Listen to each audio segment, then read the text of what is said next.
How do I prepare for the morning or year? Look at the Genesis chapter 1 verse 4 and 5 where we read, before God could declare the day, he said, and God saw the light, that it was good. And God divided the light from the darkness. And God called the light day, and the darkness he called night. And the evening and the morning were the first day. Before God could declare the day, he had to identify what was good. Before he could say, this is the second day, he would say he would see what he saw that was good in the first day. Before he could arrive at the third day, he would see what was good in the second day. In Psalm 92 and in verse 1 and 2, he said, it is a good thing to give thanks unto the Lord and to sing praises unto thy name, O Most High, to show forth thy loving kindness in the morning and thy faithfulness every night. That is, this is the night time of a concluding year. What faithfulness have I seen throughout the year from January till now? There is something we call spiritual stock taking. Today is the day to take the stock for the year. Things to appreciate for, things to be grateful for in 2023. Number 2, identifying what needs to be done in the morning. That is new day or new year. That is, we are in the night now, the very tail end of a year. Before that year arrives, we identify what needs to be done in the morning, the new day or new year. Listen to this. Before you go to bed in the night, identify what you are waking up in the morning to do. Maybe the best time to do a to-do list is not the morning of the day, it's the night before the day arrives. And probably you can add to that list in the morning the things you forgot to put in the night. Habakkuk chapter 2, verse 1 to verse 4. He said, I will stand upon my watch and set me on the tower, and I will watch to see what he will say unto me, and what I shall answer when I'm approved. And the Lord answered me and said, write a vision, make it plain upon tables, that he may run that readeth it. Identify where you want to direct the most of your life's energy, resources, time, ability, potential, mantle in this coming year or day, the coming day or year, for maximum productivity. Second, identify what constitutes the necessities and priorities of your life. The necessities and priorities of your life and destiny. Number 3, refusing to be discouraged about unfinished pursuits in the passing day or year. Without any doubt, there will be things that you were pursuing.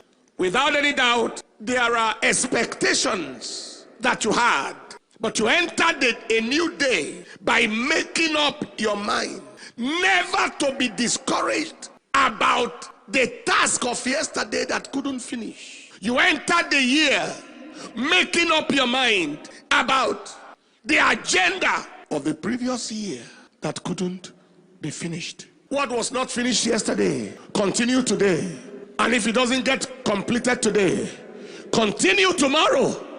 It must be completed.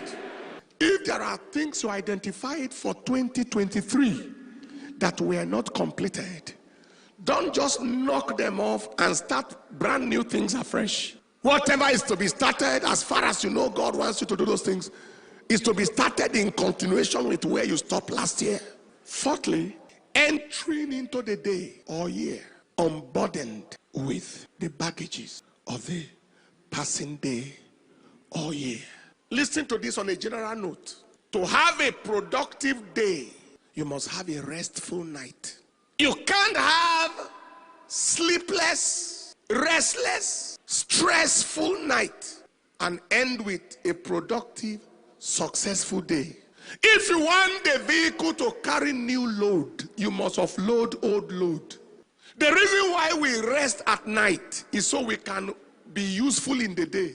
I like you to step into a coming year rested. Not rested necessarily of sleep, but rest mentally emotionally, psychologically. What is the meaning of that?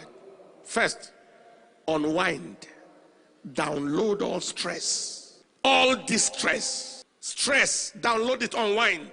All stress, all distress of the passing year, passing day.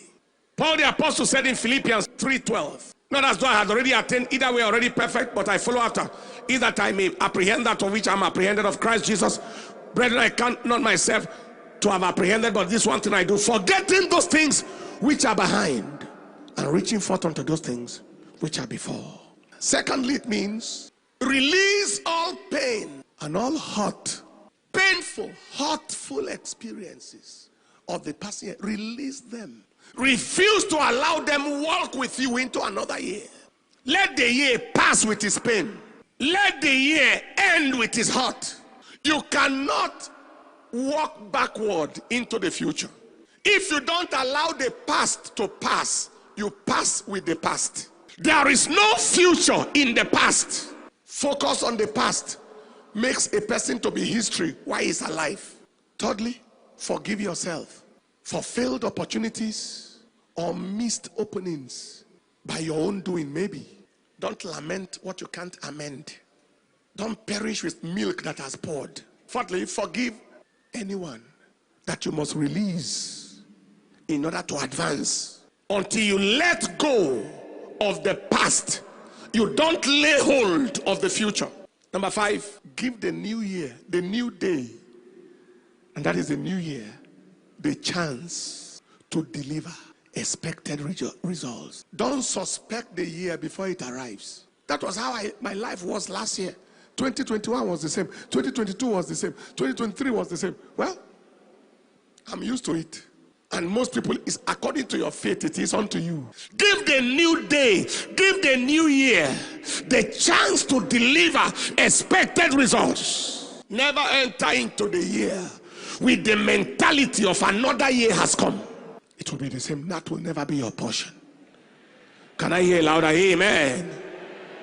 Number 5, commanding and directing the morning, the day, or the year at the place of prayer. Job chapter 38 verse 12. Hast thou commanded the morning since thy days, and caused the day spring to know his place, that it might take hold of the ends of the earth, that the wicked might be shaken out of it.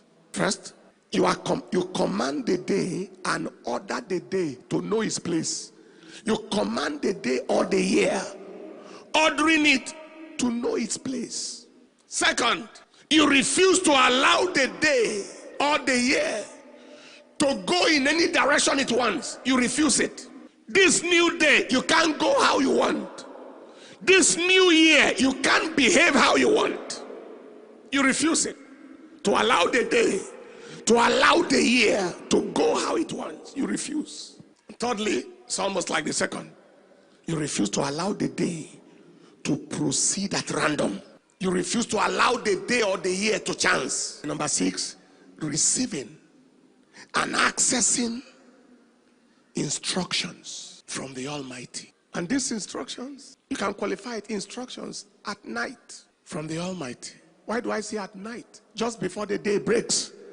Just before the year happens. And scriptures made it clear. Job spoke about instructions in the night. In Job chapter 33 and in verse 14. Job 33 verse 14 all the way to verse 18. He said, for God speaketh once, yea, twice, yet man perceiveth it not. When? In a dream. In a vision of the night. When deep sleep falleth upon men. In slumberings upon the bed. Then he opened the ears of men and sealeth their instruction. For what purpose? That he may withdraw man from his purpose. The man says this is his agenda, but God knows that is not a good agenda. To withdraw man from his purpose and hide pride from man, so that he can keep back the soul of the man who received instruction from the pit, and to deliver his life from perishing by the sword. Hallelujah. David spoke about instructions in the night. Psalm 16 verse 7. He said, I will bless the Lord who has given me counsel, my reins, my spirit, my inward man, also instruct me in the night seasons. And finally, Isaiah spoke about it in Isaiah chapter 30, verse 29 to verse 30.